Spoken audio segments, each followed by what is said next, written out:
You deserve to have happy and healthy relationships, and gaslighting doesn't have to take that from you.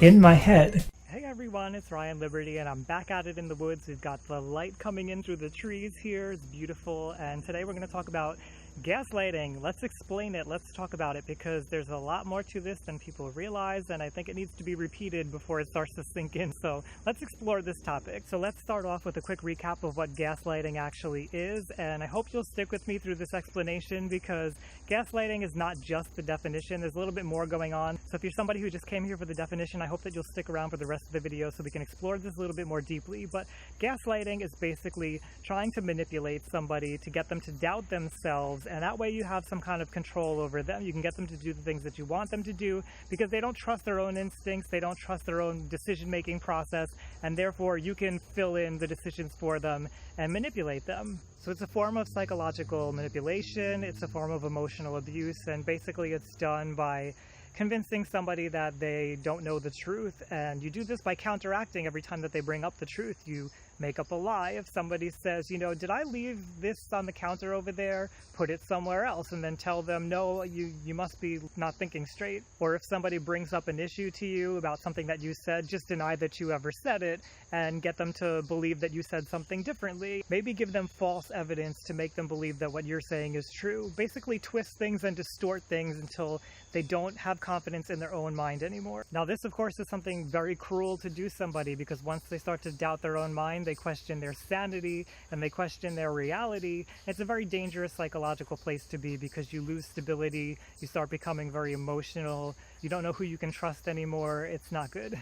Now, something to understand here is that to some extent we all gaslight a little bit. We all sometimes get other people to doubt their truths, maybe unintentionally, maybe sometimes intentionally. Maybe you've been late to a meeting, for example, and instead of just admitting that it was your own fault, that you straggled and you took your time, then you say, well, I got caught up in traffic. And while this may be uncomfortable and it may get people to not trust you as much if you do this over and over again, gaslighting's a little bit different of a demon here, because it's repeated over and over and over again. Typically it's done on purpose to try to get somebody to do something. I don't want to overlook, however, this explanation for why somebody might accidentally gaslight somebody else, because I think that's pretty common, and most people are not actually deliberately trying to manipulate other people when we see something that looks like gaslighting occurring. For instance, if you have a strongly held opinion and somebody has the opposite strongly held opinion, you'll probably get into an argument and you'll probably have reasons why you believe what you believe and they believe what they believe,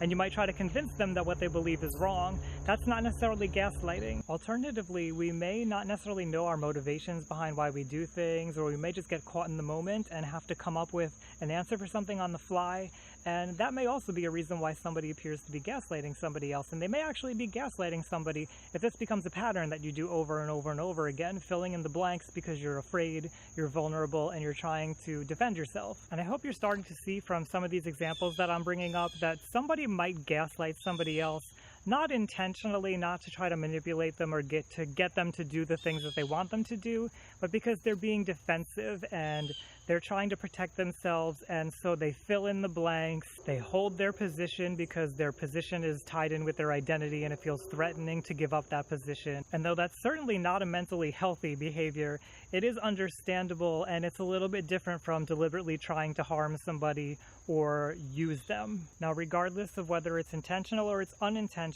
for the recipient of gaslighting, it's very painful. It is emotional abuse, and it takes a really bad psychological toll on that person's mental health. When somebody repeatedly undergoes gaslighting, it can be traumatizing, and trauma has long-lasting effects. Trauma, of course, can lead to post-traumatic stress disorder, and although it does have long-lasting effects, I do want to say that you can heal from trauma, so don't feel like if you've undergone any kind of traumatic experiences yourself that you're stuck with whatever you've gone through. There's definitely ways to heal from it. Also, trauma could potentially lead to a personality disorder. There's a little bit of evidence to suggest that people who've been through trauma, they may be more susceptible to go on and developing a personality disorder, but I also want to caution here that personality disorders are not permanent.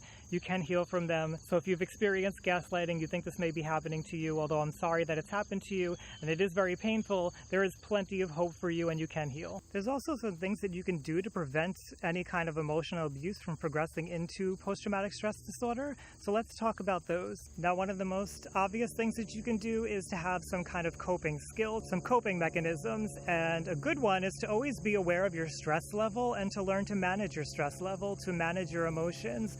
A quick way to do that is to tap into your breathing. Check out how your posture is. Open up your posture, slow down your breathing, take deeper breaths, and that will regulate your heart rate actually and calm down that overactive amygdala that's going on in your head. Of course, if you feel like you're on the onset of a panic attack, you don't want to do that and you'll want to consult with a therapist to know what's best for you. Speaking of therapists, it's really important to have some outside people that you know you can trust and you can rely on, so that if somebody is getting you to question yourself, you can rely on them to help you see the truth of the matter. Having some kind of social support network that supports you and validates you can help you get through trauma pretty much unscathed. There are other things that you can do, but it's a little bit beyond the scope of this video. Basically, if you feel like you've experienced this or you're going through this, see a therapist. They might be able to help you out with dialectical behavior therapy, talk therapy. They may even be able to help you with medication if the anxiety is getting too high.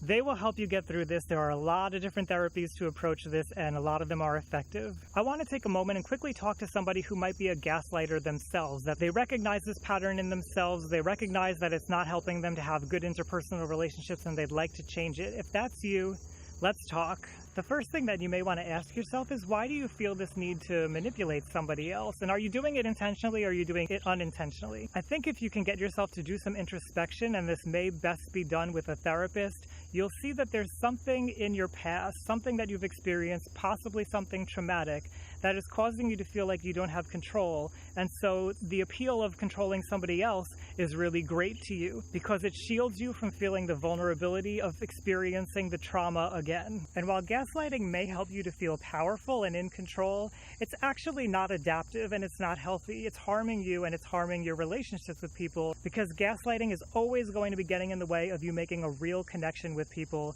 being able to open up and have rewarding, healthy, fulfilling relationships. I think it's also important to understand that you may not trust people because of whatever that original trauma was. If somebody traumatized you, you may see other people as threatening, and that's why you always feel like you have to be in control of things. But as I mentioned, that need to control things is actually harming you and preventing you from having authentic connection with people. Now, if you go to see a therapist, this is going to come up. You're going to feel like you can't trust that therapist. You're going to feel like you want to control them. You have to hold back from being vulnerable so that they can't take control over you. This is a natural reaction to being traumatized, and the therapist will understand if you do this. A good therapist will be patient and will understand when you start to play games in therapy. What I really just want you to understand is that there is help for you, and if you go seeking it, you will find it. I think what I would like people to understand most about this explanation of gaslighting is that gaslighting is a result of trauma, and then gaslighting causes more trauma. So if we want to deal with gaslighting appropriately, we have to recognize if we're experiencing symptoms of trauma and take care of them.